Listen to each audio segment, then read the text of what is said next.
Assalamualaikum warahmatullahi wabarakatuh. Saya Makan Fajar Alam dari kelas MJ 201. Di sini saya akan menjelaskan tentang summary dari infografis yang telah diberikan di UTS, dan di sini saya akan mempresentasikan untuk tugas dari UAS.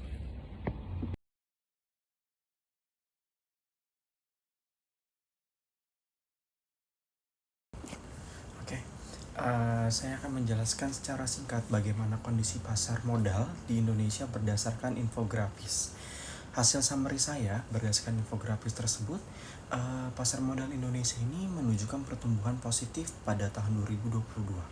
Jumlah investor mencapai 10,31 juta, meningkat kurang lebih sebesar 37,68%, didorong oleh akses digital dan perluasan kanal distribusi. Sebanyak 71 emiten baru tercatat, rekor tertinggi dalam sejarah. Namun indeks harga saham gabungan atau IHSG mengalami penurunan sekitar 4,9%. Mencerminkan dampak ketidakpastian global. Nilai aktiva bersih atau NAB reksadana fluktuatif tetapi tetap signifikan, kurang lebih sekitar 500 triliun pada Desember 2022.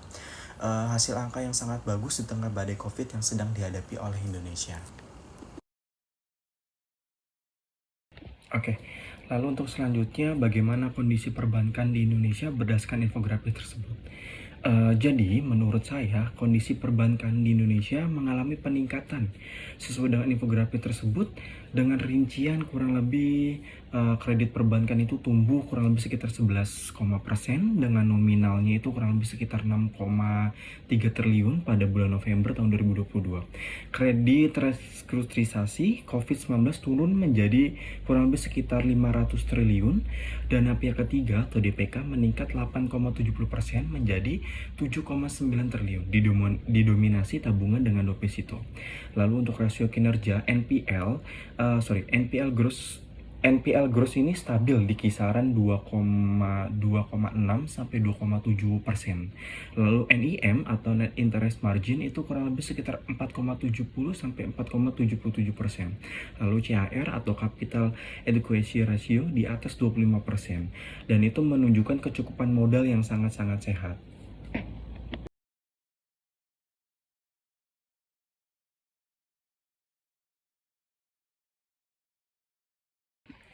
Oke, untuk yang selanjutnya saya akan menjelaskan secara keseluruhan bagaimana kondisi industri non keuangan di Indonesia berdasarkan infografis pada UTS.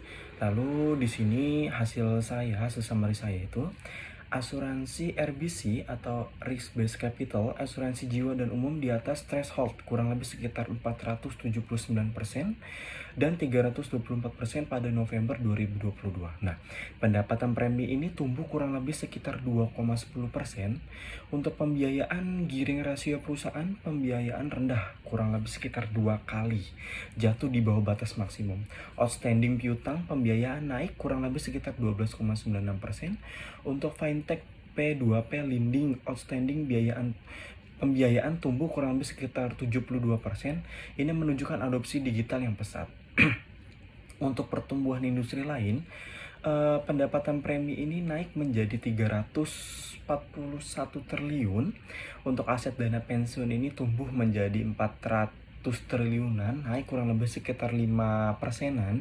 Untuk outstanding fintech P2P lending ini meningkat di angka 50,30 triliun, naik kurang lebih sekitar 72,6%-an.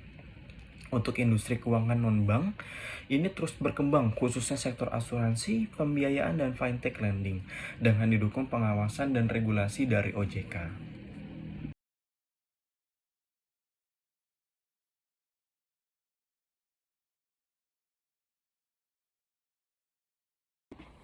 Oke, di sini saya akan menguraikan secara singkat kebijakan OJK di sektor jasa keuangan di tahun 2022. Ada beberapa hal kebijakan yang diterapkan, di antaranya itu stabilitas sektor keuangan, transformasi digital, pengawasan dalam praktik keuangan, serta penguatan literasi keuangan. Untuk yang pertama, stabilitas sektor keuangan. Relaksasi restrukturisasi kredit hingga Maret 2024, lalu dukungan KBL, BB dan mitigasi risiko eksternal. Untuk yang kedua, transformasi digital, penguatan infrastruktur di bidang TI, kebijakan keamanan cyber dan pengembangan sistem digital seperti IBAE atau Next G-Site. Untuk tiga, pengawasan, penegakan hukum terhadap pinjol ilegal, investasi ilegal, dan penyempurnaan regulasi fintech. Untuk yang keempat, literasi keuangan. Untuk literasi keuangan sendiri adalah program masif atau yang kita sebut SIMOLEK, LMS, Desa Cakap Keuangan, dan peningkatan inklusi kurang lebih sekitar 52,4 juta rekening di atau KEJAR atau kejar. Kebijakan OJK pada tahun 2022 ini bersifat antisipatif dan adaptif yang didasari untuk memperkuat ketahanan industri jasa keuangan dan mendukung transformasi digital serta penguatan perlindungan konsumen.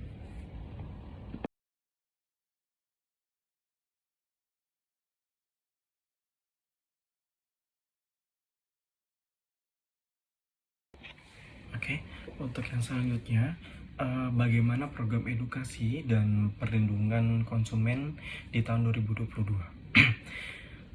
OJK ini melaksanakan edukasi keuangan melalui kurang lebih sekitar 1.890 kegiatan, sekitar 9, juta peserta, lalu konten digital sekitar 2,2 juta viewer, dan program khusus Santri Sakinah atau Pekan Investor. Perlindungan konsumen diperkuat dengan peraturan OJK nomor 6 tahun 2022 dan mekanisme penyelesaian sengketa. Untuk opini ini, jadi program ini inklusif dan inovatif, tetapi perlu evaluasi efektivitas dampaknya pada kelompok rentan. Untuk program edukasi OJK ini sangat inovatif dan adaptif dan memanfaatkan digitalisasi. Untuk perlindungan konsumen juga ditingkatkan secara struktural dan preventif. Program ini layak diapresiasi yang bisa dilanjutkan dari tahun ke tahun selanjutnya.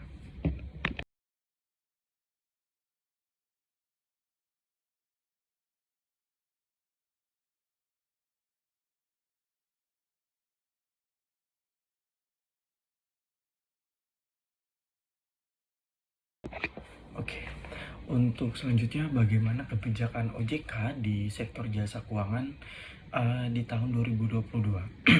Menurut saya, apa yang dilakukan OJK atau Otoritas Jasa Keuangan pada tahun 2022 sudah sangat bagus dan improvisasi yang didasari pada preventif dan inovatif yang strategis dengan fokus kebijakannya itu seperti menjaga stabilitas keuangan, mendorong pemulihan ekonomi pasca COVID, mendukung transformasi digital, lalu langkah-langkah konkret ini yang menciptakan keuangan Indonesia ini semakin meningkat dan terus meningkat dari tahun 2022 dengan inovasi yang dibuat OJK.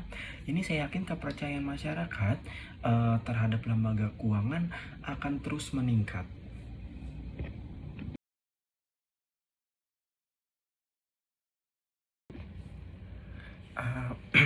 Oke, jadi begitu hasil summary dari saya terkait infografis tentang kebijakan OJK di tahun 2022, di mana saat itu benar-benar ekonomi kita sangat-sangat sama-sama memperhatikan karena sebabnya itu yaitu akibat badai COVID 2019 ini. Jadi di tahun 2022 OJK ini membuat kebijakan yang benar-benar sangat strategis untuk membantu meningkatkan ekonomi dari Indonesia itu sendiri. Mungkin itu saja yang bisa saya sampaikan. Kurang lebihnya mohon maaf. Wassalamualaikum warahmatullahi wabarakatuh.